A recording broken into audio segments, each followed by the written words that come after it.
Hey, welcome back. This one is going to be about trauma and what it has to do with maladaptive daydreaming. I did touch on it briefly in my misconceptions video a while back, but I kind of thought it deserved its own video, so here we are. Now, I don't want to call it a myth per se, but there is this idea that you need to have experienced trauma in order to develop maladaptive daydreaming, and that's not true. But why does everybody seem to think that? You'll notice it a lot in posts if you read through messages in the maladaptive daydreaming communities. Pretty regularly, someone will post, and in their title or in the actual text will be something along the lines of, well, I know MD is caused by trauma, but I don't remember having suffered any, so how did it develop? And how it can develop is, I don't know, maybe a whole other video I'll do at some other point. There's a bunch of different pathways to it, believed to be. Obviously, research is still being done, and trauma is one of them. As far as we know from the research that has already been done, about 1/4, 27% of maladaptive daydreamers likely developed it through a traumatic experience in their childhood, abuse or neglect or something like that. And that is not a small number. That is a sizable chunk of people. There's a strong correlation there. But the other 75% of maladaptive daydreamers report happy or uneventful childhoods. So it is not a main feature that defines how one might develop maladaptive daydreaming. So why is the idea so prevalent that it is almost a prerequisite? I think there's a couple of reasons for that, and most of them lead back to the first paper. So the first paper, if you didn't know, was published in 2002, and at the time, the guy who wrote it didn't really know what this was. Eli Someri runs a trauma practice in Israel. He had noticed a bunch of his patients alluding to an inner world, and he decided to just sit down and sort of document this experience that they were having. And he did, and he termed this phenomenon that he had found maladaptive daydreaming. And he was, remember, a psychologist specializing in trauma in a trauma practice. And all of these first patients from the first study were dealing with these traumatic issues. And so he kind of thought that that's what it was. And I don't think that he ever really expected to find people outside of that experience who would have the same kind of thing to the same degree. So he wrote the paper.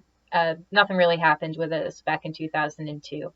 2009 rolls along, and another researcher, I want to say, but at the time she was a maladaptive daydreamer who was just trying to figure out what was wrong with her, discovered the paper, and she brought it to her doctor's attention. She brought it to the attention of some people she knew in the research field, and she had them run studies on her. And she had, by all accounts, a wonderful and even idyllic childhood. 2011 rolls around, and through her work with these people she had networked with and known, another paper called Compulsive Fantasy was published that looked deeper into it. And that was the first time we really see a population, a large population of maladaptive daydreamers, or compulsive fantasizers, as they had put it, who had no traumatic history. Maladaptive daydreaming starts picking up a little bit of awareness. A few more people join in the research, and subsequent research backs up that number that they had found, that it's sort of a 25-75-ish split.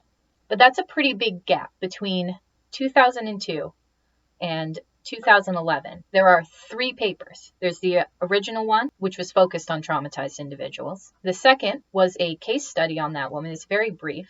It just kind of outlines her history and a medication that she was taking that helped clear it up. And third would be the compulsive fantasy paper. And papers, they did start coming out more after that, but it was a slow trickle as awareness of this phenomenon or condition, whatever you want to call it, was beginning to spread, and media here and there were picking it up. So when they're doing research on what they're going to write about or do an interview about or whatever they're doing, trauma is still very central to the narrative. And it's sort of the biggest and most solid block of pathway to MD that can really be pointed to. I mean, the other 75% come from all sorts of places, and there hadn't really been a study done on where or why those other 3/4 would pick it up or develop it. Pick it up? That's a weird way to put it. And even without that, 25% is not a small number. That is significant. And it it is worthy of mention in anything that you are going to write explaining maladaptive daydreaming to the public that probably hasn't heard about it before. It is a big thing that should be talked about.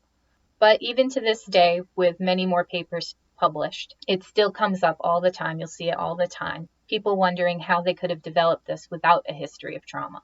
Maybe it's just a matter of they're kind of new to the idea and haven't done a lot of research into what causes it or what it could be. You know, you find the community, you get excited, you post, you have questions, and they all spill out before you've sat down and read as much information as you can find. You know, at that point, maybe you've just skimmed a few articles, and trauma being a big scary word that pops up in all of them is what sticks in your mind. Maybe that's it. I'm not sure. Whatever the reason, I hope this video at least helps to dispel those thoughts. If you're one of those people who has been wondering, it's not weird, it's not rare, it does not mean that what you are experiencing cannot possibly be maladaptive daydreaming. It's actually very common for a maladaptive daydreamer to never have experienced trauma. And if you give yourself some time to just look through a few more papers, a few more articles, you can start to see the evidence for yourself.